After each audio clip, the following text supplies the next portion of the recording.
Good afternoon. My name is Enid Slack, and I'm the director of the Institute on Municipal Finance and Governance at the School of Cities here at U of T. On behalf of the board and staff at IMFG, I'm delighted to welcome you to the second annual IMFG address by regional CAOs. And the title for this event today is Driving Public Value Together, Regional Perspectives on Infrastructure and Housing. Before we begin, I wish to acknowledge the land on which the University of Toronto operates. For thousands of years, it has been the traditional land of the Huron-Wendat, the Seneca, and most recently, the Mississaugas of the Credit.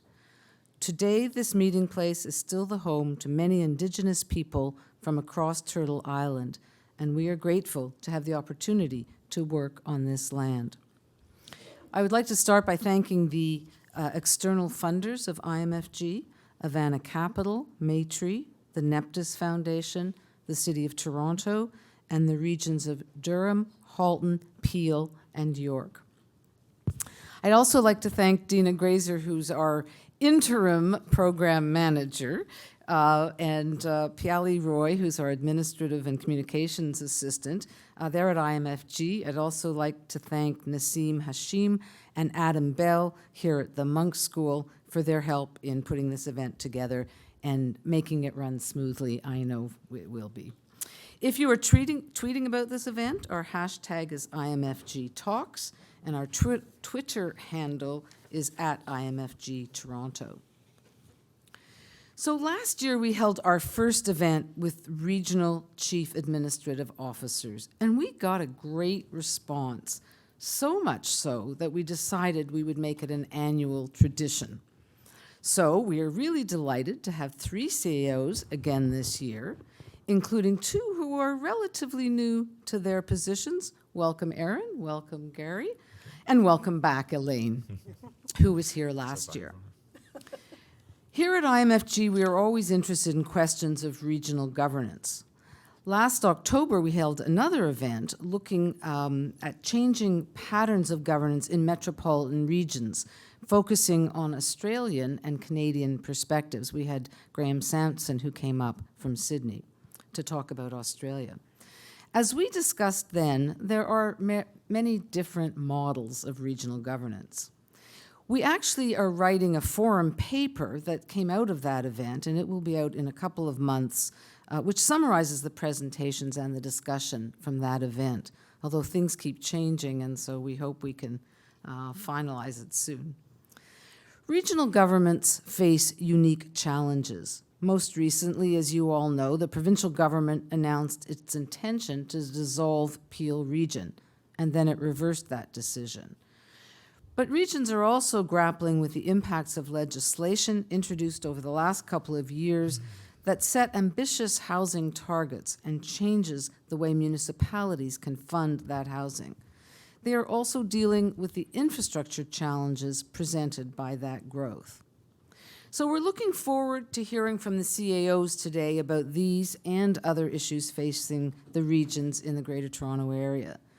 We will also hear their perspectives on the role and effectiveness of regional governments, and the efficiencies and value that they can drive by working together. So I'd like now to introduce the panel for this afternoon. Their biographies were in the invitation. They're also on our website, so I'm not going to go to great length. First up will be Gary Kent. He's the CAO of Peel Region. Before that, he was CFO at the region of Peel and at Mississauga. And before that, Gary worked in the UK as the finance manager for a large private sector transit company and was also the CEO of EnerSource Corporation. Gary will be followed by Elaine Baxter-Trahair. She is the CAO for the Regional Municipality of Durham. She has more than 30 years of experience in the public and not-for-profit sectors, including as Director of Toronto Waterfront Revitalization, General Manager, Toronto Children's Services, and Interim Deputy City Manager for the City of Toronto. Our third presentation will be by Erin Mahoney, who is the CAO for the Regional Municipality of York. I think she's the newest CAO that we have here today on the panel.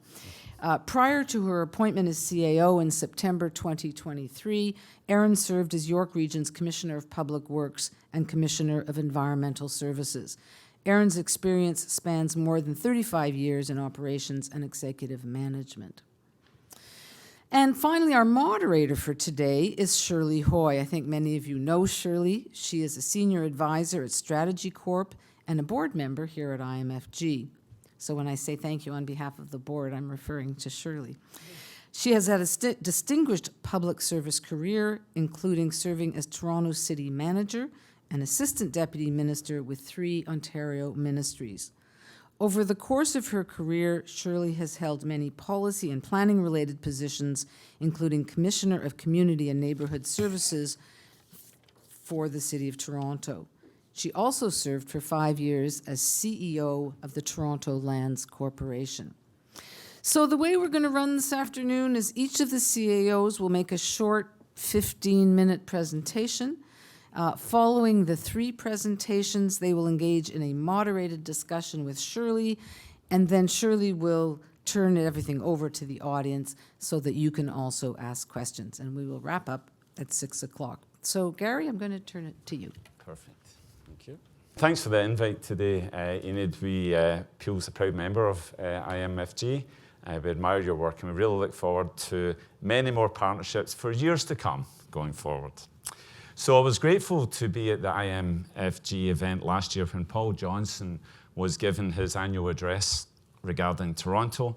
And because Paul was at that point heavily involved in the New Deal for Toronto, being mid-process, he didn't really want to say too much about potential outcomes. So today, as the Peel CEO, I find myself taking the advice of my public health colleagues and trying to share perspectives on regional governance without doing more harm.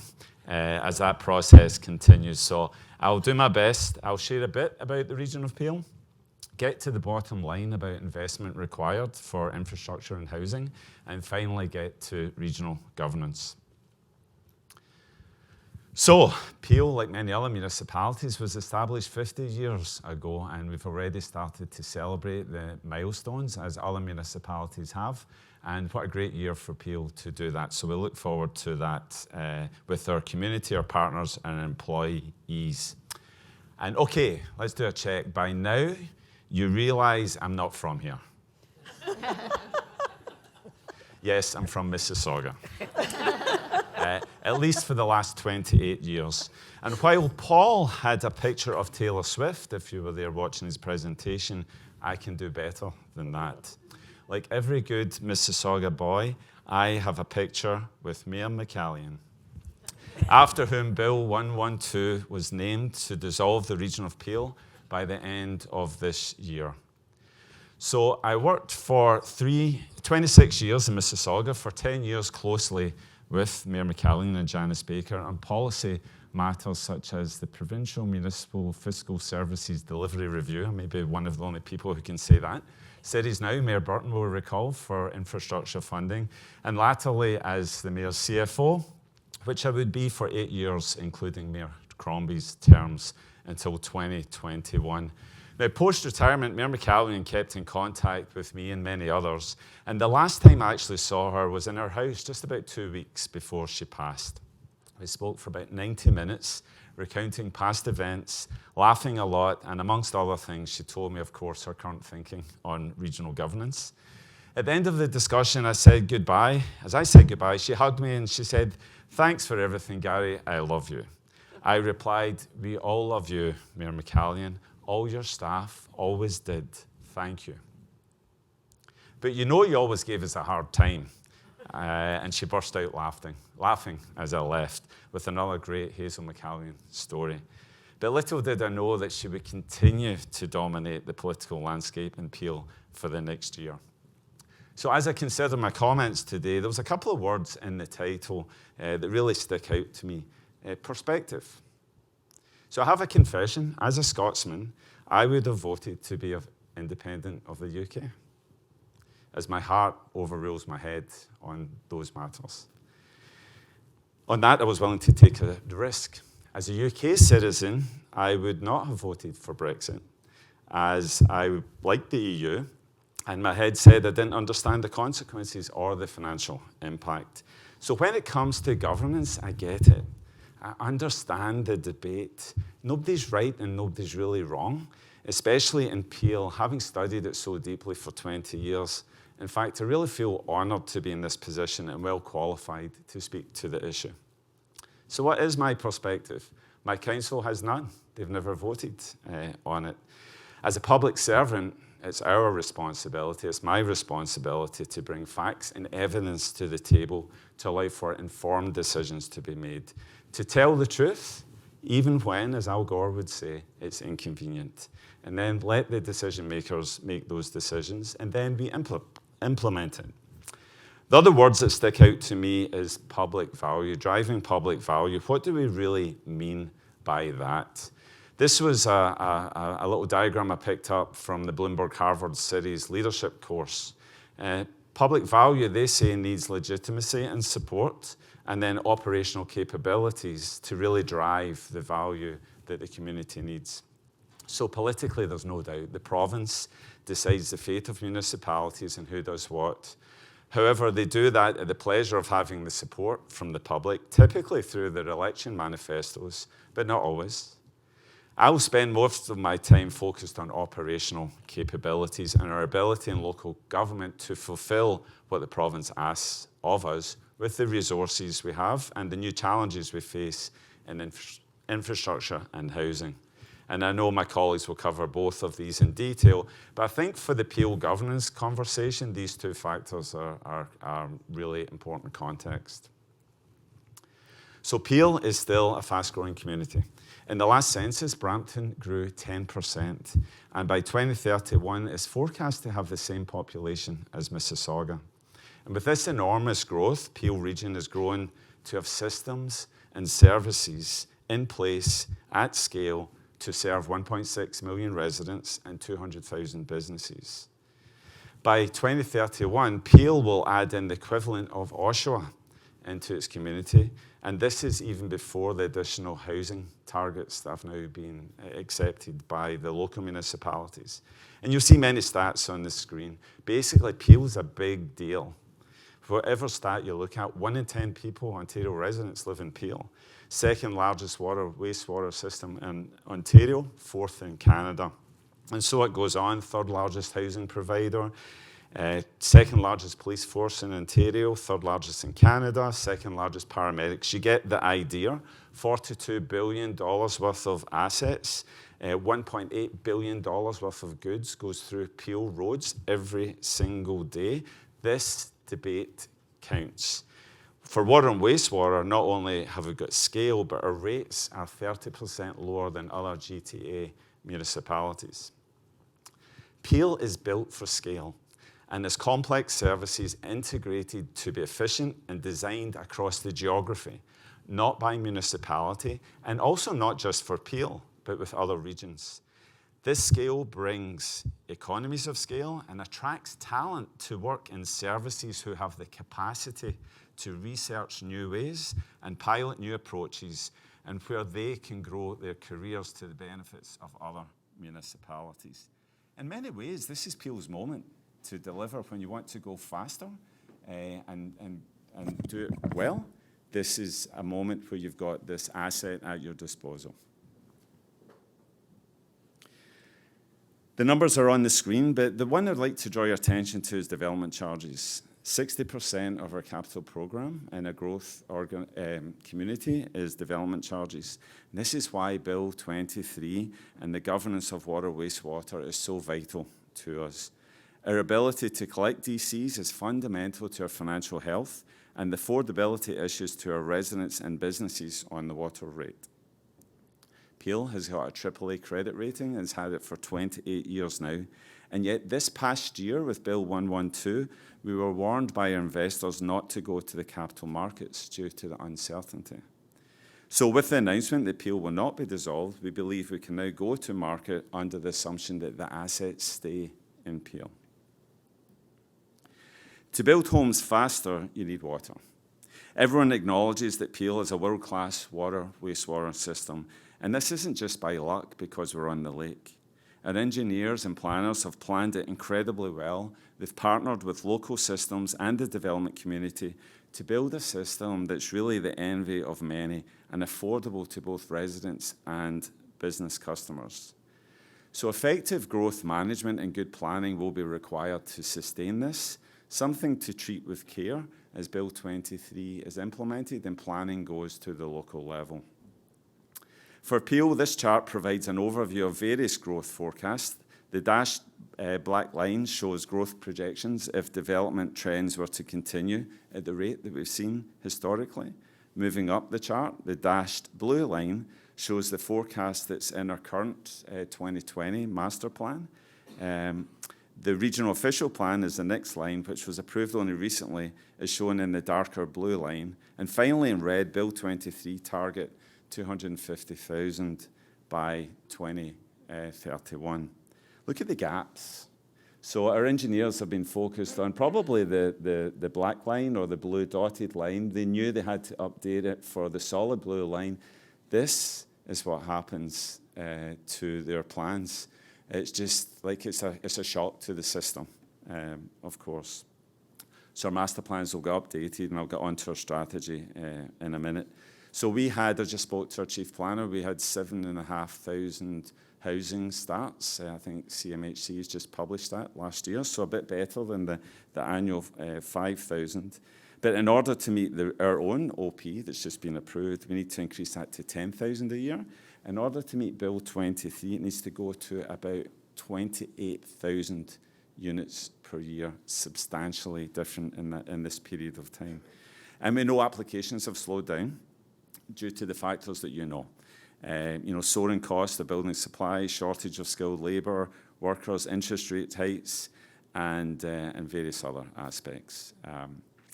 We have a plan in place to approve additional development applications, but if the slowdown continues, there's not much we can do about that. As you know, municipalities don't build homes, it's the private sector. And we do, however, not want to be the reason that homes are not built faster. So that's what we're focused on. So we're going full steam ahead. Be solution-oriented. Review applications as quickly as possible. We're currently within service levels, notwithstanding our staff have been leaving for various reasons. Collaborate with local municipalities. Focused on priority growth areas where there's already infrastructure in place for growth. It's just the developer has decided not to build there. We're going to advance those master plans and advance local service improvement solutions now. This is how it manifests itself. Queen Street's in downtown Brampton. So you'll see in the top in the numbers how the forecast has grown from 35,000 to 114,000. All the lines you see are brand new work requiring to be done in this short time frame to build these homes faster. And we did this across the whole municipality, and our council was going, oh, it's everything, everywhere, all at once, and it really will be. So we just have to prepare them for the disruption that's going to be in the ground there. Oh, I'm nervous now because Casper's arrived. We have many challenges to our operational capacity. I'm not going to go through all of these. A new OP, new master plan requirements. Infrastructure projects take time. We did the Hanlon feeder through the centre of Mississauga when high growth was being planned there, and it took like 8 or 9 years to get these systems in place. It's not because we're slow. We have rules we have to follow as well, environmental assessment, etc. We're going to need a large amount of money. We're going to need people. And also, we're a bit concerned if the growth doesn't align to the infrastructure, it's going to result in underutilised infrastructure. So if we get development applications that are approved and we're putting infrastructure in place for that, if that sits there, land banking, I guess you would call it, for 20 years, that's just a waste of taxpayers' dollars as well. So effective growth management really is critical, and it needs to be thought through and then deployed well. And we have new risks emerge regularly. So recently we were super excited to learn that the province is now doing a business case for the extension of the Hazel McCallion LRT, there she is again, which extends right up into Brampton. So they're going to extend it further into Brampton. And then there was a loop in Mississauga's downtown that had been removed from the project. They're going to add back in. But that line goes through that map that I just showed you, and we haven't factored in what we need to do from a utility point of view to make that effective there. So we can do it, we just need to know what the plan is, some stability, some predictability as the taxpayer's friend in all of this. We're very capable, not me, but the team. They really are super talented, and we're very fortunate to have them as an asset, and we should be doing everything we can to keep them. We reckon Bill 23 is going to cost $20 billion to do the work required. I've mentioned DCs, and the ability to borrow from the capital markets are going to be critical success factors. If those sources are impaired, and let's be honest, there's people out there who would like to eliminate DCs fully. But if that's impaired, the costs will just simply, somebody has to pay. It will go to the water rate or the property tax, because those are the two sources. Oh, there we go, having a good time.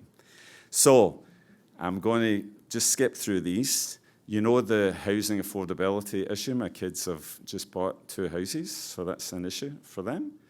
And you know the problem was bad policy through the 80s and 90s, and it's caught up with us all. And in Peel, we calculate 91,000 households are in core housing need. Quite frankly, we're doing an amazing job, but service levels are just not meeting the need. And Ernst & Young have calculated in Peel alone, to meet the need over the next 10 years, we need $50 billion. Can't do that on the property tax. I'll skip that one. That's some benchmarking. So what can you do in the Property Tax Council? I think put in about 3% as an increase for that. Regional governance. So in late 22, Minister Clark announced facilitators would be appointed to examine regional governance, including Peel. Municipal audits would be initiated to make municipalities whole. But 23 was quite the year. In February, we lost Hazel. In April, I buried my mother. And on May the 1st, I became CEO of Peel. And May the 18th, the Minister announces that Peel would be dissolved by December 24. So my 100-day plan went out the window. Transition Board was appointed in July. New Minister of Municipal Affairs in September. Later in September, it was announced that regional reviews would proceed, not have facilitators, but go to a standing committee, except Peel. December the 13th, the Minister announces Peel will not be dissolved and continue to have elections in 2026. My 100-day plan could start again. The municipal audits would be cancelled. January 24th, the Minister recalibrates the mandate of the Transition Board to planning, roads, water, wastewater and waste management, and asks for recommendations by spring. My 100-day plan restart got a lot more complicated. Also in January, the Standing Committee wrapped up its hearings, and they'll report out in the coming months. And we hope that we'll have independent analysis that really, if there is change, it demonstrates a really bright line to status quo to why that change is necessary. There really is no duplication on water, wastewater, or waste management. In fact, for waste management, that was uploaded in 1994, and even Hazel voted for that to be more efficient. We don't know if it will be transparency in the recommendations, or if, indeed if there'll be consultation on them in Peel. So spring's shaping up to bring some clarity, which will serve everyone well. I'll maybe wait for the panel discussion to talk about partnerships. And my fear about the last year is we've lost opportunity. While Paul was working on his new deal for Toronto, I would have loved to be bringing solutions to the province on a new deal for Peel. 1 in 10 residents work there. I'll skip them. Lessons learned. Dina, apologies. 2 more minutes. Brownfield is not greenfield. Our planners know that. It's way more complicated. You get 50 years of massive infrastructure in place. How are you going to handle that? Peel is not Toronto. It's not. It's got different history, demographics, and residents and businesses. And dissolution is not amalgamation. Dissolution is so much more complicated, and I didn't live through amalgamation, so I can't imagine. Shirley could probably help us with that. The perspective of magnitude and scale needs to be considered. And the public consultation, most of our community never thought this was going to happen. But But so they took their time to speak up, but when they did, it really made a difference. 40% of Ontario's population live in the region. That's if you take what the standing committee is looking at, including Simcoe and add in Peel. 40%, the residents of Ontario should really care about this debate. I remember when Mississauga moved their hydro to InnerSource, and the consultation involved then was massive. Now the ministers made it clear that assets will remain in public ownership, so that's good. But that was before we actually took Indigenous consultation seriously as well. And then value for taxpayers was always, really critical. And our biggest asset is our employees. At a different presentation, I'll tell you the employee story. They're wonderful. They're so hurt. They've had 4 years of crisis, 3 years of COVID. 2023 was meant to be the year of stabilisation, of re-energising, of resetting and recommitting. Instead, we'd have had a year of dissolution, and it's a bit heartbreaking if you're an employee in the region of Peel. But we're not here for sympathy. So I think I'll just wrap it up there. Really, everyone agreed, and even the transition board, that there was no performance or business issue with Peel. It was governance. And the future of regional governance is about the people of Peel. Two perspectives. John Stewart, a local writer for the Mississauga News, I'm sure didn't make it into the Toronto media, really basically said, it's time to move on. Let's not argue about this for another 50 years. And then our union president for paramedics, when testifying at the standing committee, said, he was asked about what he thought about dissolution. And this is what he said: you can't shrink your way to greatness. That was his perspective. So will we continue to deliver key growth infrastructure at scale throughout Ontario? Will it be funded by development charges? It's something that 40% of our neighbours should be paying attention to and have good analysis and informed policy on. My perspective is that we need additional investments to ensure operational capability is present, to effectively implement provincial goals using world-class systems and structures that are already in place. And that will drive public value. So I'm looking forward to the discussion. Thank you.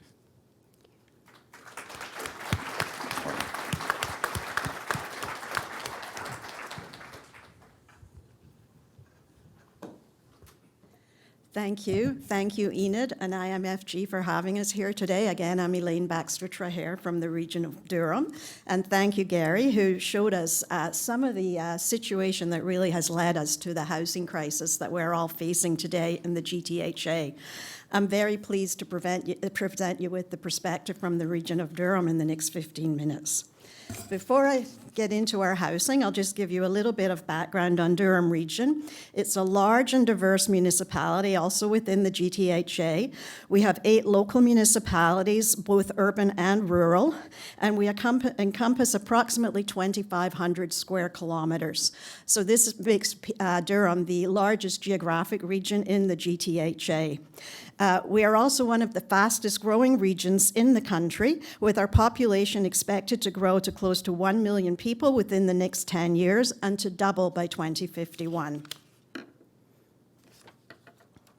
We've been fortunate in Durham to enjoy relatively stable property tax and user rate revenues. The overall Region of Durham 2023 budget was $2.4 billion. Approximately 21% of this was for water and sanitary sewer services and collected through our water and sewer bills, and the remaining 79% was from other services, which were funded through our property taxes as well as cost-sharing agreements with other orders of governments. Like other municipalities across the country, the Region of Durham is facing both new and growing pressures resulting from changing economic climate. As we enter a new fiscal year, we're grappling with base pressures in our 2024 budget and striving to maintain and expand services to meet the evolving and growing needs of our residents while keeping affordability in mind.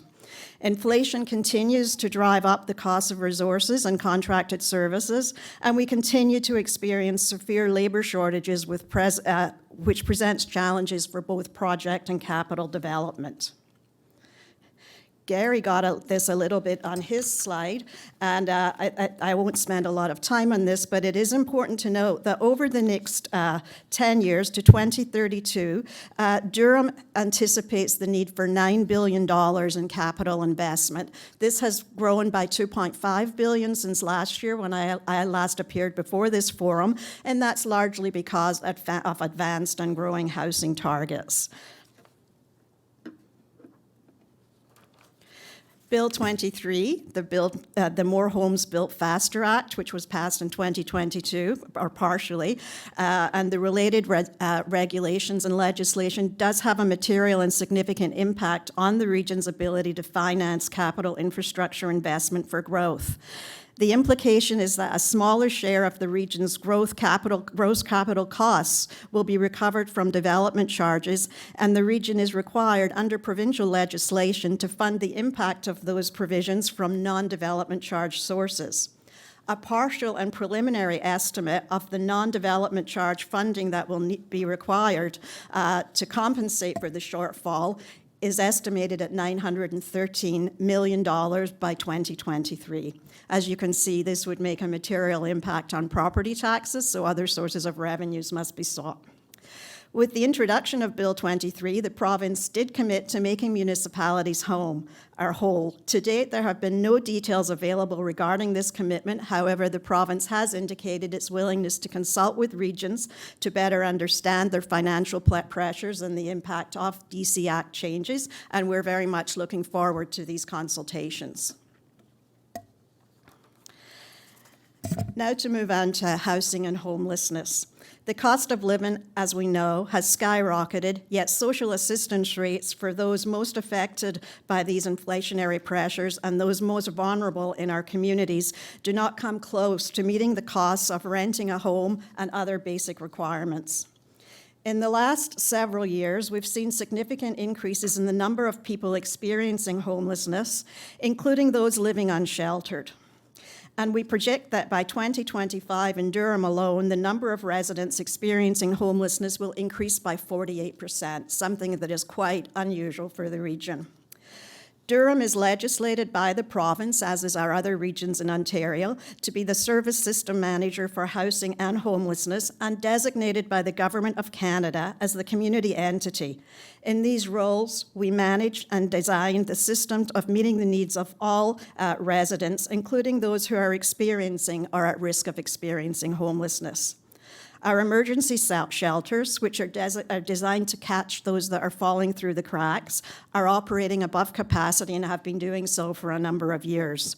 We know this is also the case in many other regions across Toronto and beyond. Staff and community partners in our regions work very hard to ensure our systems can serve as many residents in need as possible. And I'm very proud to say that within the GTHA, we also work across municipal boundaries to find resolutions to problems where possible. Over the last couple of years, all of our municipalities have also seen record numbers of refugees and asylum seekers arrive in our communities from across the globe, seeking support from our shelter system. And as you know, many of these individuals and families arrive having experienced trauma due to the impacts of war or conflict, and many present with unique settlement needs. Municipalities across the GTHA have been working together to try to address these requirements. To date in Durham, our services have been funded for refugee and asylum seekers through our property tax base, but this is not sustainable. We continue to work with our partners and with the province and federal governments to ensure that municipalities are compensated for these expenses.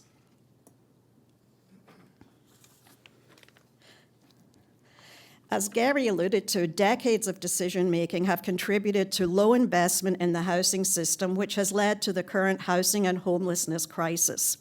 These are challenges that municipalities are left to address. These problems are exacerbated by economic pressures, policy changes at the provincial and federal levels, global migration patterns, which are only expected to worsen with climate change, and increasing mental health and addiction challenges in communities. You may have seen the housing system model graph pictured here. Both of these describe a range of housing options and supports along a continuum. We've since moved to the more circular model within the sector, as it simply illustrates that those experiencing homelessness are not necessarily in one position. They move between various areas of the housing spectrum, from emergency shelter, if they're fortunate, up to market housing. What the chart also illustrates, though, is that not everyone may want to own a house or may have the potential to own a house. So the movement around this circle is quite fluid. So now I'd like to talk a little bit about the vision for addressing our housing requirements in Durham region. And again, our goal is to address a healthy continuum of options. We're focused on developing mixed density and mixed income communities, which are environmentally sustainable and where residents have access to a variety of amenities, where individuals and families can thrive for decades to come. Density in Durham is a bit of a challenge. As you go out to our more urban areas, such as Pickering, Oshawa, Ajax, you will see a fair amount of density. Our objective now is to spread that farther out in the region as we strive to create transit-oriented communities. And the province has recently approved the extension of the GO train east to Bowmanville, which provides us with huge opportunities to develop 4 new transit-oriented communities. Together, all levels of government must work to ensure housing is accessible to all. Key to achieving this is a shared understanding across all levels of government and in communities that the housing system model components that reflect the needs of both current and future residents must be solid. We continue to advance discussions with relevant ministers at both levels of government, federal and provincial, on our mixed income housing developments with a view to partner with them as we move on to major initiatives such as revitalizing our social housing stock. The Region of Durham's Master Housing Strategy is a living document that operationalizes our long-term vision for housing and is supported by our official plan. The strategy emphasizes a holistic and systems-level approach to planning of community supports and transitional housing, as well as homelessness supports and prevention. It commits to exploring all opportunities to support the delivery of an affordable, suitable, and sustainable supply of housing for all people in Durham. To help us achieve our housing goals, we recently introduced a new division, Affordable Housing Development and Renewal, which is responsible for leading the development and implementation of projects and programs to increase the supply of affordable, suitable, and sustainable housing based on best practices in financial, social, and environmental sustainability. And in some of these projects, we are working with Infrastructure Ontario as we develop our business case. This new division will lead and manage development, redevelopment, and renewal projects, including the Durham's community housing portfolio. They will work to identify shovel-ready and near shovel-ready projects and will work with partners to explore alternative financing mechanisms and to secure funding. They will also coordinate with officials and the broader community to make these projects happen quickly and sustainably. I'm now just going to go through quickly a couple of examples for you. The first is in 2023, the Region of Durham purchased a former long-term care home in Whitby, and that's what's pictured in the left. It's a very large facility, no longer licensable as a long-term care facility, but when you think of how long-term care is set up, very adaptable to provide housing. We are in the process of redeveloping the property to meet a variety of needs in the community. One priority will be opening a 45-bed low-barrier shelter later in the winter.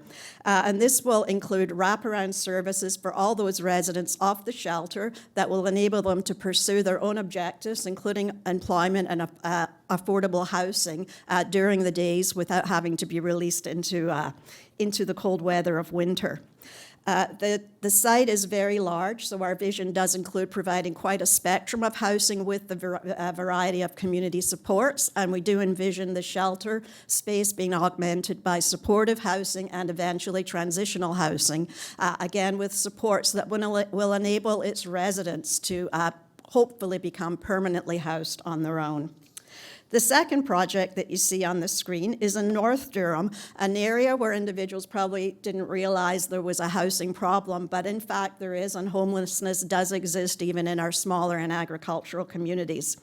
The Beaverton Transitional Supportive Housing Project, which is pictured above also, is a 47-unit modular housing development in North Durham that provides accommodation and access to wraparound services to help promote life stabilization.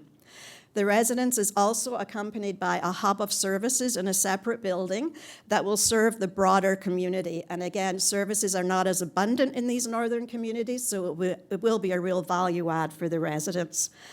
Now, I do have to mention that both of these projects and other similar projects across the province have met with localized opposition, quite strenuous opposition that has really, as a result, resulted in delays of both projects. We had envisioned that both would be up and running by the winter, and in reality, they'll now be up and running close to the end of the winter. In order to address this, we continue to consult with neighbours and communities through questionnaires, focus groups. We've got community liaison committees, and we use these committees to keep the community updated on what we are developing and how things are going. The second initiative I'll highlight very quickly is our own social housing stock, badly in need of repair, poor state of good repair, and the first two priorities we call Malaga and the Hill, and you see them circled there. They're actually teardowns. And we are looking at redeveloping these. This is the project that Infrastructure Ontario is providing us support on with respect to putting together the business case. Our vision is to develop a more dense but mixed use and mixed income community that will certainly include supportive and deep affordable housing, but also market housing. And it should be material in really revitalizing the area. We have a huge opportunity here because the hill site is semi-detached housing in very large pieces of property, and the Malaga is a series of townhouses also on a large piece of property. So there are huge opportunities. We're doing extensive community engagement to ensure that those that live there in our social housing at present will have many opportunities to input to what their new community will look like at the end of the day. And, oh, I skipped a slide, I apologize. The final project I wanted to highlight was we did purchase a school, a surplus school in Oshawa, in an area of Oshawa that, again, needs revitalization. The school is a heritage building, but it will be used to support community programs. We're in consultation, again, with that community to ensure that we're addressing their needs. The larger opportunity comes from the large site that the school sits on, which will be redeveloped into, again, a series of mixed income housing, including supportive housing. This project and the nursing home that I mentioned earlier, the long-term care facility, are two projects that we are considering pretty close to shovel-ready. I'll put that out there for all my provincial partners. And then the final slide is just to acknowledge that none of these initiatives really could happen without a strong partnership between our local and regional government. This slide illustrates all of the various services that are necessary to support this development. I think we're very fortunate in Durham in that our local and regional government do work well together. The CAOs meet regularly to plan our priorities, and we are all very committed to addressing the housing challenge. So with that, I will thank you and turn it over to Aaron.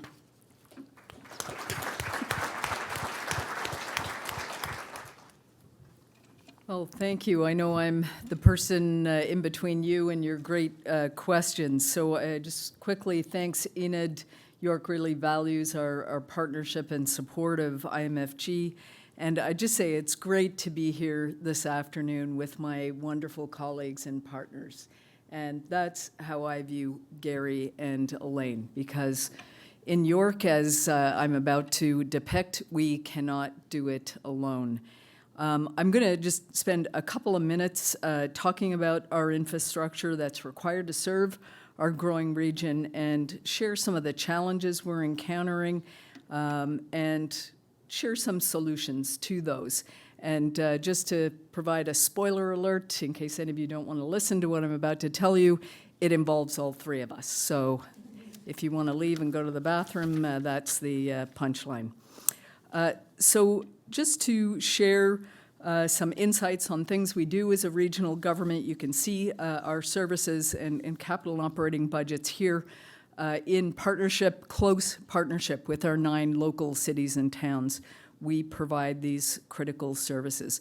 And some of them that you see here, like transit and community housing, fall fully to York Region to deliver, while others like waste and roads are shared. And you can think of us as sort of wholesale retail partners in service delivery. I think that's the best way to think about how we execute seamless service delivery for our residents and businesses. And we fund delivery of these services through our $3.2 billion operating budget. And Council just approved a couple of months back a record high $11.6 billion with a B 10-year capital plan, which also, no surprise given what Gary and Elaine have already said, is not enough.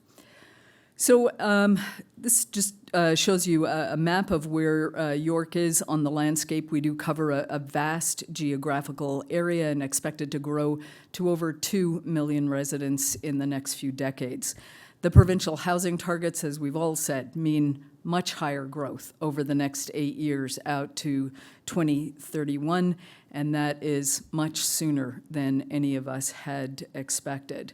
And you can't build houses without pipes and plants and roads, and all of that needs to be put in place first. You don't put it in concurrently or, hope somebody is going to not need to flush their toilet while you get those pipes and plants in the ground. It all has to be front-end loaded. So when we talk about investment, it has to come before the growth, which, and that time and risk uncertainty in terms of time of development charge collections is what's very much on our mind as 3 CAOs in this time we find ourselves in. That paradigm really does underpin our concern and the concern of our teams as municipal leaders. If we spend more money to build the infrastructure faster and growth doesn't happen on the accelerated schedule that's been depicted by Gary and others, we take on more risk and carry higher debt for longer. And York alone has over $2 billion, billion with a B, in debt. And that, as you might imagine, would hamper our future financial flexibility if that debt is not repaid in a timely fashion. So let's talk about, what do we really mean by the financial implications of building more infrastructure and building more infrastructure faster. So I'm showing here our current 10-year capital plan in the chart on the left. It's our largest ever at, as I mentioned, at $11.6 billion. And with that, it accommodates just 2/3 of the provincial housing targets. So record high, 2/3 of the provincial housing targets. And that includes building an early expansion to our York-Durham sewage system, which connects York and Durham together for wastewater servicing, and that system is absolutely critical to enable the development of more housing. So if we move to accommodate, if we consider accommodating 100% of the housing targets, we need to spend at least $2.6 billion more. And we believe that's $2.6 billion more than we can afford to spend over the next decade. So financial capacity is on our minds, and it's a factor we need to consider because we just can't afford to build everything, everywhere, all at once. And while $240 million, as you can see in the pie on the right, of that unfunded capital pressure is needed for water, wastewater, our ability to flush toilets and provide safe drinking water are just one part of community building. We also need to invest over $2 billion more in roads and transit. And, I think we know the private market alone can't respond to all the housing affordability challenges. And I think you can see from what Elaine shared that we have to increase our investments in community housing as well. And that totals another $300 million more for York alone in unfunded capital. So how do we address that? I mean, here is our fiscal strategy, and I'd have to say a shout out to Bill Hughes, who's here in the room with us this afternoon. He was the genesis of this fiscal strategy for York, which we continue to evolve and rely on. It ensures we deliver our infrastructure in a way that's affordable for our residents, and that means finding the right balance between our pace of investing in infrastructure, how quickly we build infrastructure, that involves managing our debt levels and also paying attention to reserves, because we have right now 25 billion in assets under management. So we have to make sure that our reserves are at a healthy enough state so that we can continue to invest in, it's one of those things, when you buy the dog, you've got to feed it. So, feeding the dog through our reserves is important. And we take on debt. We take on debt to pay for infrastructure on the growth side. So we're really banking on there being enough growth and that pace of growth generating enough development charges for us so that pays the debt back, and we can continue to invest in the next generation of infrastructure. So ultimately, how does this all work? To define our development charge revenue forecasts and manage this revenue risk that we're talking about, we need to collaborate and innovate. And in particular, we do that with our local municipal partners and the development industry, because it is the private sector development industry that actually builds the houses. So I just share the more transparency and line of sight that we have to the plans and timing of those plans by the development industry, the better we can manage our fiscal risks. So it's about tight collaboration, information sharing, and that way we can best manage this risk. These relationships and investing in these relationships is really important to develop our forecasts, continue to monitor how we're doing, and inform the business decision and our shared goals to have more housing built across our communities. Our geography is definitely a key factor in the cost of infrastructure for York. We're the only municipality of our size without a straw directly to the lake, without a pipe directly to the lake.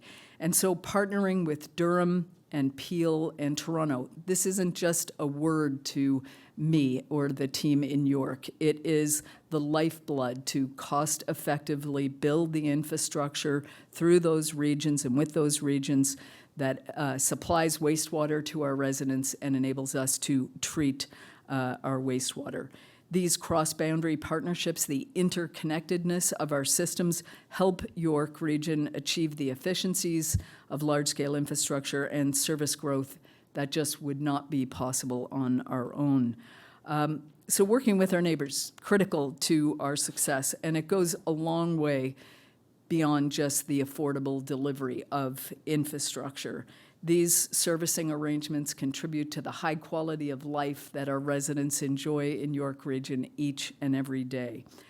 Our joint regional infrastructure investments, I know there's a lot of brown and blue arrows on here, and I'm sure you know what those mean. I just, while we're focusing a little bit on water, wastewater, those are not the only joint infrastructure investments that we've made in York. And I'll just highlight another one for you. York and Durham have invested in building a co-owned energy from waste facility. That facility we're quite proud of. It has state-of-the-art performance and generates enough energy to power about 10,000 homes every year and keeps over 140,000 tons of waste out of landfill. So that's yet another example of where we do things together and enjoy success together and bring innovation to bear in how we're managing our residents' needs. So we know these intermunicipal partnerships are vital for our communities, and working closely together continues to be the best way. Working closely together is the best way to affordably serve our residents. So without a straw to the lake, you can see here, we spend just over half of our operating costs for water, wastewater to purchase water and have our wastewater treated effectively. We do buy 80% of our drinking water from Toronto and Peel, and over 90% of the wastewater generated in the region is treated at our co-owned plant with Durham on the shore of Lake Ontario. And to build the pipes and plants that make all that happen. Since 2001, we've spent $2 billion in cost-shared capital infrastructure with our three neighbors, with Toronto and Peel and Durham. And over the next decade, we'll spend almost $500 million more in these infrastructure partnerships. And that's over and above the $2.5 billion in infrastructure that we'll invest in within York Region itself to convey the water within our boundaries, as an example. So much of this infrastructure, as I've already mentioned, is going to be required earlier than previously planned. And that includes supplying our three northern communities with water, wastewater services. We've had a change in direction literally on this project over the last few months. We were unable to obtain approval to service these northern municipalities from Lake Simcoe, and you can see how close the northern part of the region is to Lake Simcoe.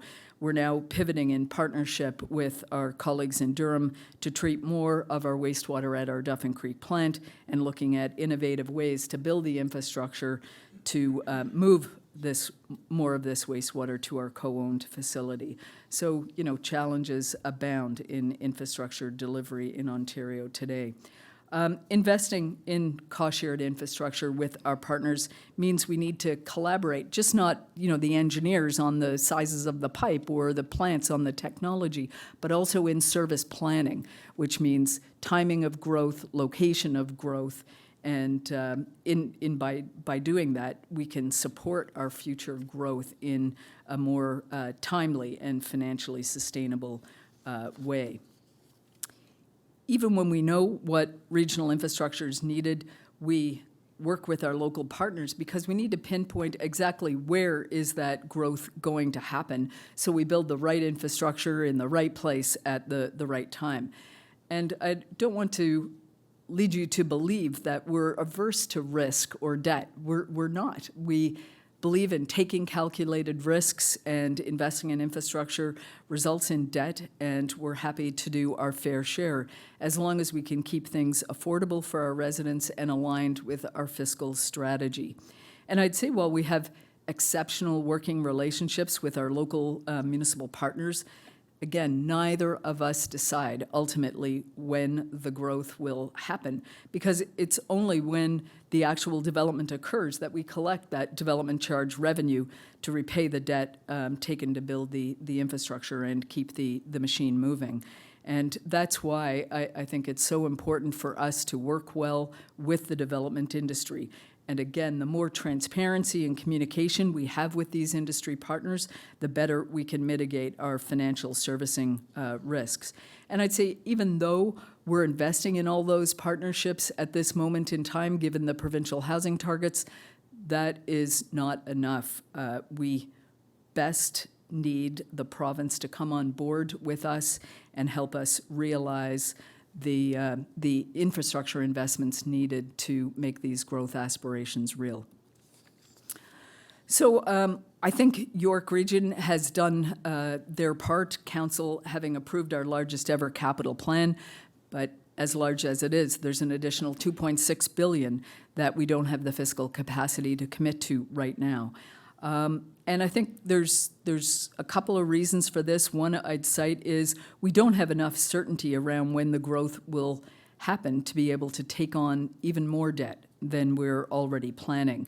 And this has been exacerbated, as I think Gary and Elaine have mentioned, with Bill 23. And Bill 23 will cost York Region alone a $700 million loss in development charge revenues over the next decade. So you can imagine, record housing targets, record need for infrastructure investment, and revenue going backwards. It just is paradoxical to say the least. However, the legislative framework has definitely changed, and we all are working to adapt to those changes and pivot quite quickly. And one of the ways that we're doing that in York with our development community is finding ways to share the timing risk related to development. We've established a specific framework for developers that want to request acceleration of infrastructure beyond that in the 10-year capital plan. And that allows developers to pay to advance infrastructure through what we call a prepaid development charge credit agreement, and then they can recover those capital costs through credits that they earn at the time when the development charges would be payable. And we think that's just but one win-win arrangement, because in that way we can accelerate the infrastructure delivery to meet their expectations while not taking on more debt beyond our fiscal capacity, beyond the $11.6 billion that I mentioned.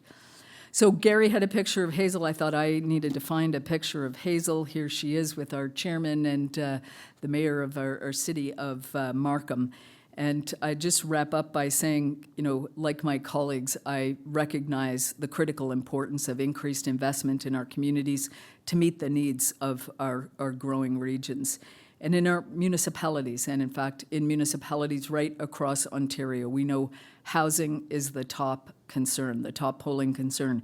And to get housing right, we've got to get infrastructure right first.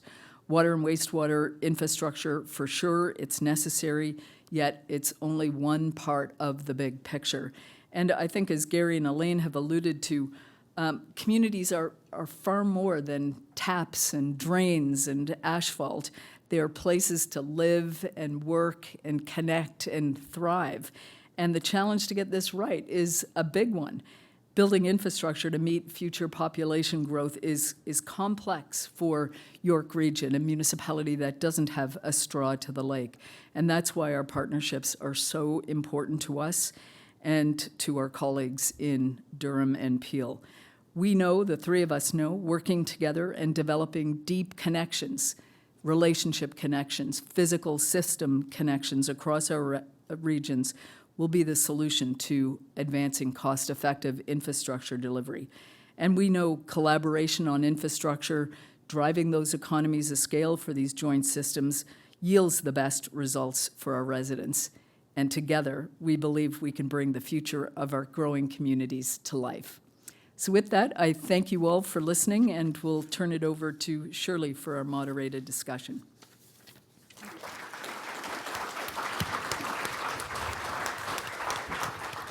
Thank you, Erin. Good afternoon, everybody. I'm delighted and honored to moderate this part of the session. Although I must say, I think the three of them could just go on talking. They don't have to be moderating the discussion.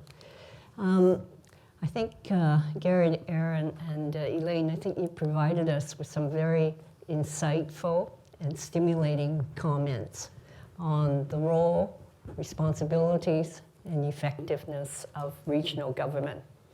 All three of you talk about a major way by which the regional government is effective is through collaboration. So I want to dive into that a bit more, because it's easy to say, and given where regional government is, and especially with where Erin just finished with her presentation, you've got collaboration, regional to local, region to region, region to other governments, region with private sector and all that. So I want to ask you, all three of you, to comment on what's the secret? What makes it work?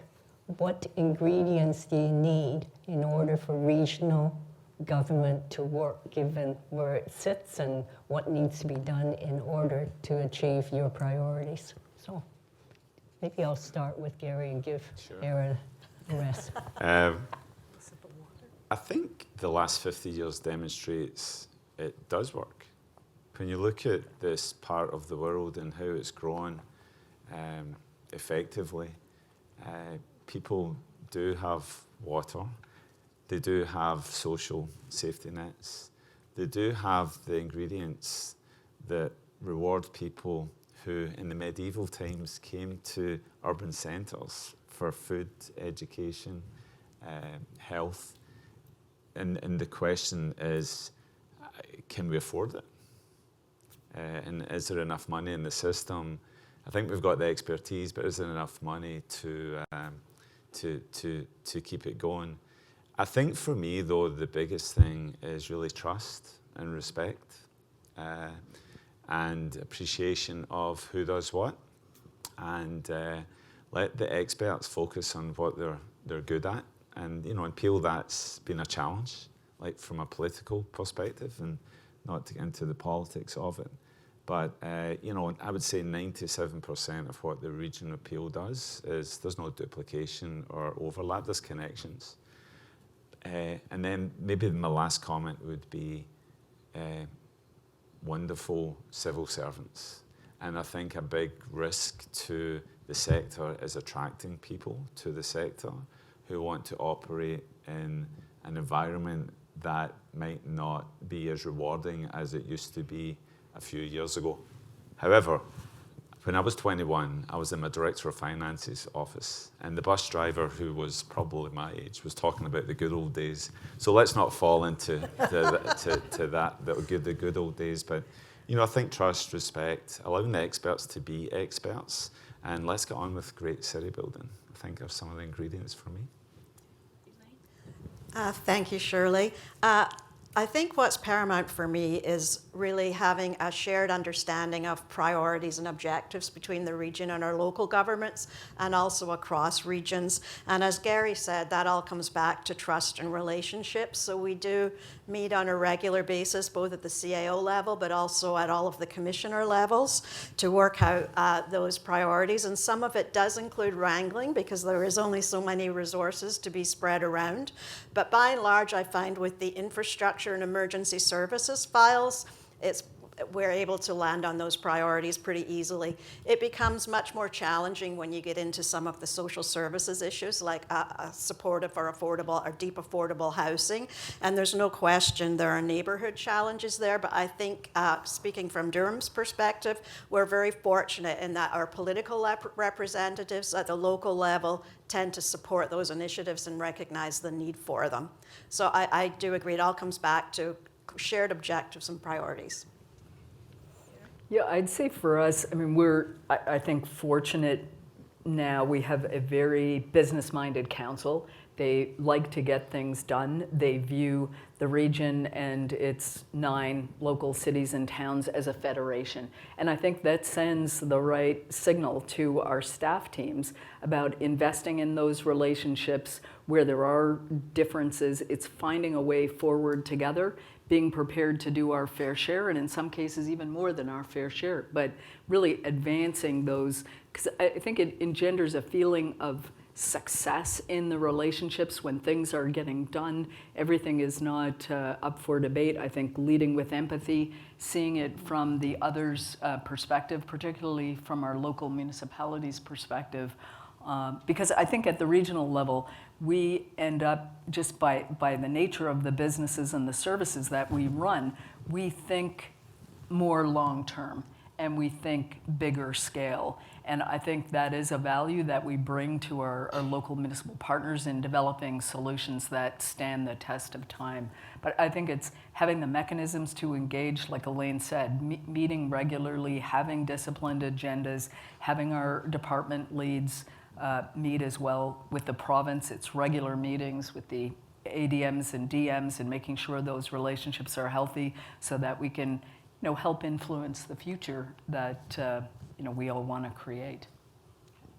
I want to turn to specifically the area of land use planning, because in your charts, certainly that is an area of shared responsibility between regional and local. Can you talk a bit about how the regional governance structure either constrains or enable that particular function in order to meet the priorities of dealing with the homelessness and affordable housing? And I guess in particular, I'd like to know about a bit more about, since the change in the provincial direction about planning for the regional level, if you could comment on that as well. Because it seems to be from your answers to the first question, certainly it takes a lot of effort at the regional level in order to make sure there's effective collaboration. But on the land use one, and I think Aaron's one slide indicate where, to get infrastructure in place, you got to make sure you hit it at the same time that the land use decisions are made at the local level, right? So Back to you again, Gary. Oh, I was going to let Erin go first on this one. Sure, sure. It's an easy Erin or topic. Elaine, It's yeah. not controversial at all. So I think right now, before I directly answer the question, let me say we are investing in some pretty deep consultation with our local municipalities about the future and how this will work. I'd say as a region, we're satisfied and accept that with the future legislative changes as the planning regime changes to the local level, we'll continue to review planning applications where there's a regional interest, where there's a regional road, or just as one example. And so we think the planning regime is workable with the proposed changes, and I think in the backdrop, it goes to what Gary and Elaine have already said. It's trust and relationship building and wanting to work closely with our partners on the municipal front to make sure that as those land use planning decisions are made, we have line of sight to those so we can coordinate the infrastructure. So I think, it's sort of the continuum is changing. It's now with the provincial direction, it'll be weighted to the local municipalities. I think we see some value in that as long as we weigh in on the things that affect the region, which won't be a majority of planning applications. So I think the value proposition is continuing to work together and making sure we have a system. It's called York Tracks that our local municipalities and ourselves share, and we use it for development tracking, time tracking, and just the status updates. So continuing to use common systems ensures that we have common insights for decision making. I'll turn to Elaine. I'll leave you last.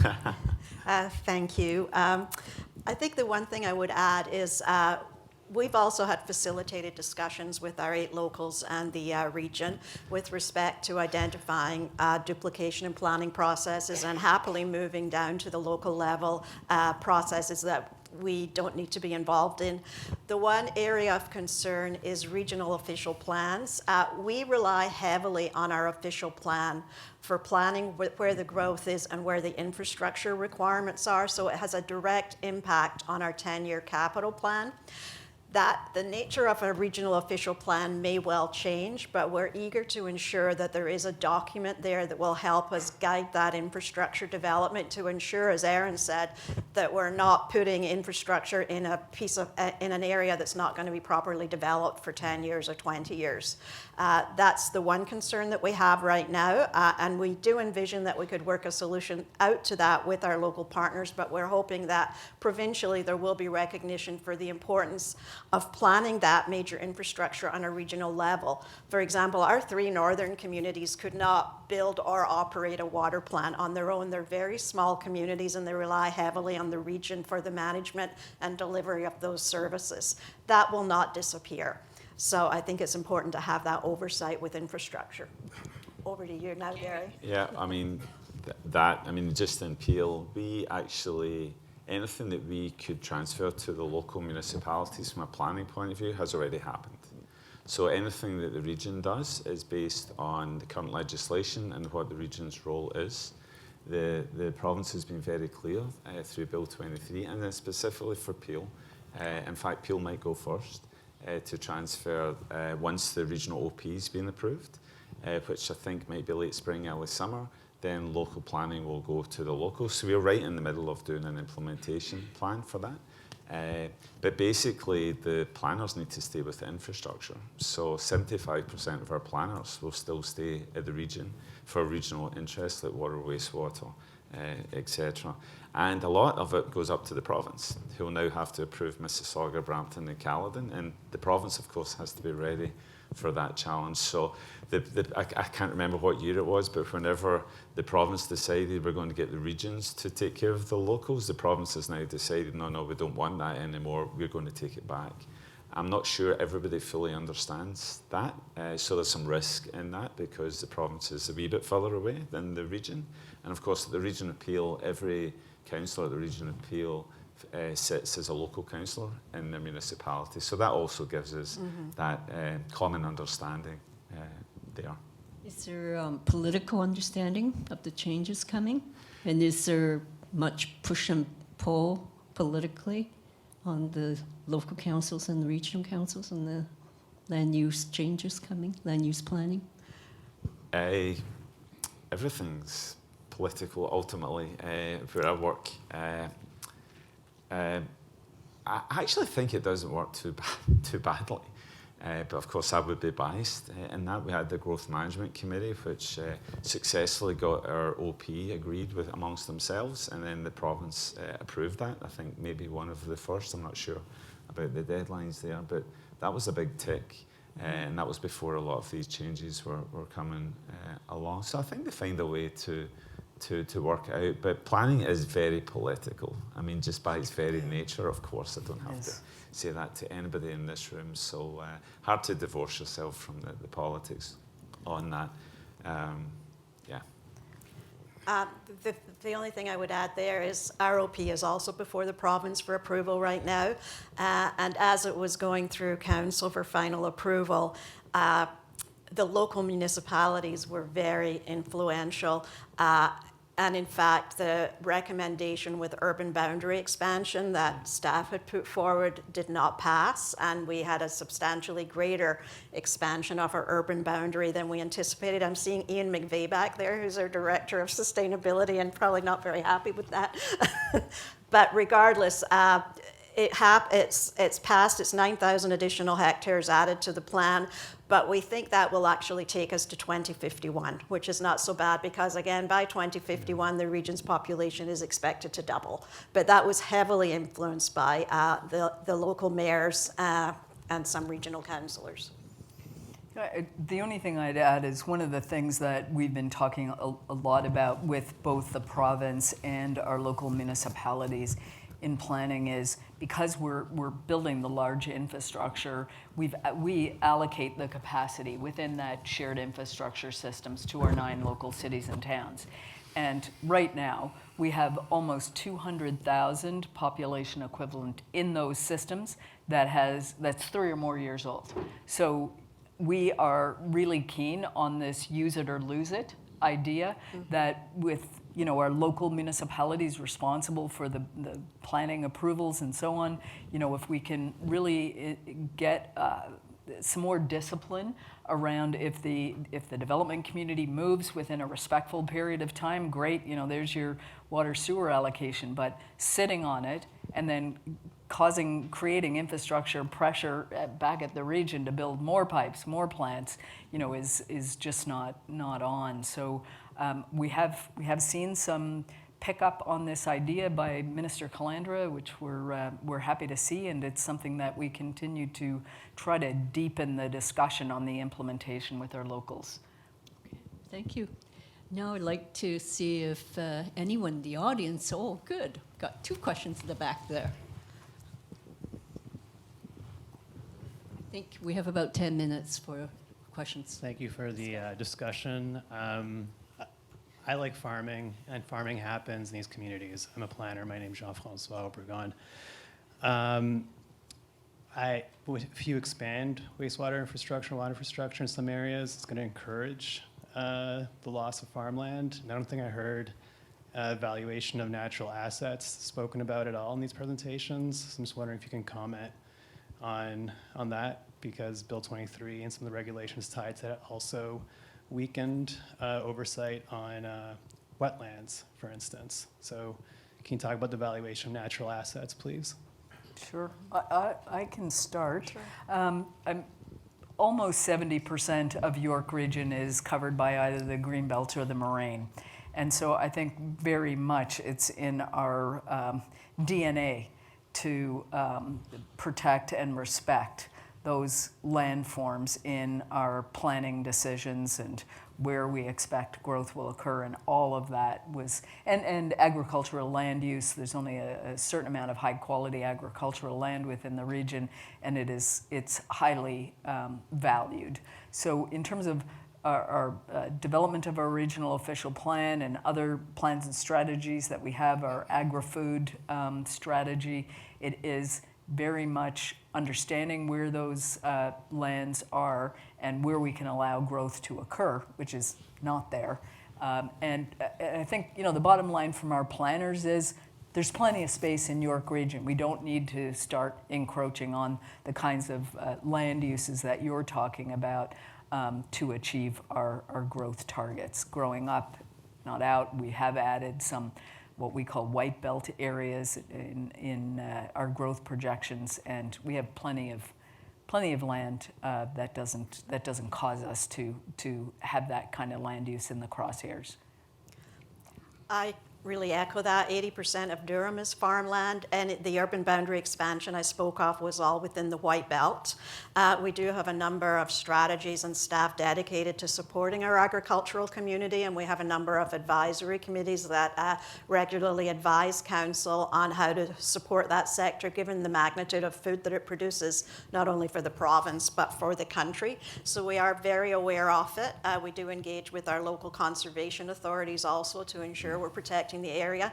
And it's a very good question. I think it's one we probably often overlook when we're doing talks like this, because we are very focused on housing these days, but it's a very valid question, so thank you. In Peel, I've got no idea what percentage of our land is farmland, but it's all in Caledon. And Caledon's going to grow from 80,000 population to 300,000, and also the 413 is going to go through. So with the planning responsibilities going to the local level and the province, they're going to have to keep a close eye on that. And of course, we remain a commenting agency on things that relate to our infrastructure and our services. Public health actually has taken a great interest in all things climate change, and which, if I can draw a connection to your question there. So from a health perspective, we'll be talking about it a lot. But yeah, I think that's a great question, and one that needs to be treated carefully. Amongst other things, it's still in Bill 23. Okay, thank you. We have one at the back, and then we have one here. Hi, I'm Ian McVeigh. As Elaine mentioned, I work on sustainability with Durham Region. I think one of the big challenges we face is car dependence, both for sustainability, climate, affordability, et cetera, and you talked about the 413. I'm really interested in the challenges and opportunities around integrated transit planning and planning for things like the Scarborough-Durham Bus Rapid Transit. You talked about the Brampton LRT, of course, face local opposition. We're seeing that as well in Durham with our Bus Rapid Transit project. So are the changes that have been made helpful or a hindrance to our ability to deliver these sorts of integrated transit planning, and particularly those sorts of projects that help us address auto dependence in particular? Do you want me to start this? Sure, why don't you start?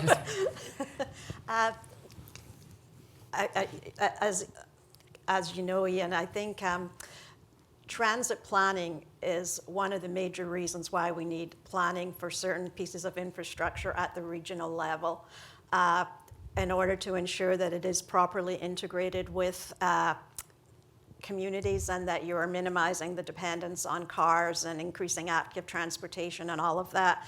We do have a number of strategies to try to achieve this. As I mentioned, the new GO train extension with 4 stations, one in a greenfield site, which is a luxury, provides great opportunities to really invest in sustainable transit-oriented communities that I think will be very beneficial for the region. The challenge I find I face with transit is cash. We approved a 10-year plan for transit last year. I was clear with everybody, my priority is making sure we stick to that plan. Well, with the pressures on the tax base this year, we're not quite meeting what we had planned for year 2. So it's really critically important, I think, that the 3 orders of government come together with a consolidated transit strategy that will let this get built. It is really critical to our environmental sustainability, but also to ensuring that we can achieve the density that we want to achieve in getting to these housing targets. Yeah, I would echo all of that. I mean, for York Region right now, we're very encouraged by the progress on the Yonge North subway extension, which will extend Line 1 up from Toronto into the Richmond Hill Centre. So I think in terms of integration with Toronto's system and TTC, I think it's yet another helpful connection that'll allow us to continue to densify in the southern part of the region. I just echo what Elaine said in terms of, I mean, the wastewater numbers that I showed are a joke once you start to talk about transit. So we cannot do it alone. We need other levels of government. The need for transit is immense, not only on the capital expansion side, but back to that OpEx. In York Region, our target for cost recovery on transit is 40%.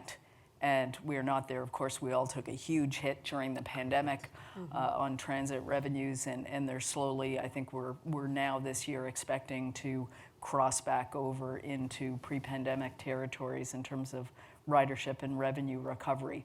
But when you look at these kind of investments and the imputed operational cost and pressure on the tax levy, I mean, the permanent transit fund arrangements, what are those? How are we eligible? How do we get stable multi-year funding, not only on the capital side to expand out our plans? I mean, our contribution to the Yonge North Subway extension is $1.12 billion. So these are high price tags, and to do them, we need all three levels of government involved. But they're game changers for high density landforms and moving away from cars, for sure. Yeah, Peel's different. I might have said that a few times tonight. So transit's actually at the local level at Peel, My Way and Zoom in Brampton. And Caledon's only recently got into the business. But, you know, from an operational point of view, they had fare integration before we had fare integration between Brampton, Mississauga, and Oakville, actually, well before we had it with along the Burnhamthorpe corridor with the TTC, which was a major frustration. So they've been able to work together. There's Brampton buses come into Mississauga, you know, in a limited way. I think the bigger question is how does that grow? So Caledon's going to need more transit. How, you know, we've currently got regional roads. Whether we will have regional roads after this review or not, we'll see. We've got $1.8 billion worth of goods going through, so it's an economic issue as well as just you know, a people movement issue. And so, are you going to have regional roads? And are you going to have regional transit? Like, how does all that work? And I think that's maybe one of my perfectionist issues is shouldn't we be stepping back and looking at the whole gig and not just one region, but actually what does the province want to do with service provision? And then maybe that becomes too big an elephant to deal with, I'm not sure. So Peel, again, slightly different. It's the way we've grown up that the local municipality would generally provide the services that it could. Okay, thank you. We'll take the one last question here at the front. Thank you very much. I'm Rob Burton. I'm a member of the Regional Municipal Council of Halton and the Mayor of Oakville. CAO Mahoney, I believe it was you who mentioned that you were $2.6 billion short of your capital requirements for some of the growth. And I didn't catch whether that was all the way to 2051 or just out to 2032. But you inspired me to ask, could the three of you quantify what your capital shortage is over the 2051 horizon that we're all forced to plan for? And not just for water, wastewater, but also for roads and transit, if you have transit. And I don't think you're going to be able to do that in the 5 seconds left in the time here. I wish we could. We need at least 10 seconds But to do that. I would really like to follow up with you to get those numbers, because that, I think, is the big problem, that until the province faces that number, they're not going to be able to figure out what they want to do. And then as for transit, just a free bonus comment, inspired by CAO Kent and the others. And really, the thought started when CAO Mahoney was talking about the cost and not getting to the 40% fare recovery. Well, our target was lower, and I finally gave up and made it free. Yes. That's good. I mean, That's bold. that takes courage in terms of the tax levy impact. That's for sure, because even the 60% for us is something that, depending upon the route, there's high subsidies, but yeah, really great insight. Thank you. I'm so sorry I couldn't take any more questions. You can see we could go on for another hour, it looks like. But on behalf of everybody, thank you, Gary, Elaine, Aaron. Very stimulating discussion. And we want to hear more about regional governance and regional governments and why they're so effective. So join me in thanking our three speakers. Fun.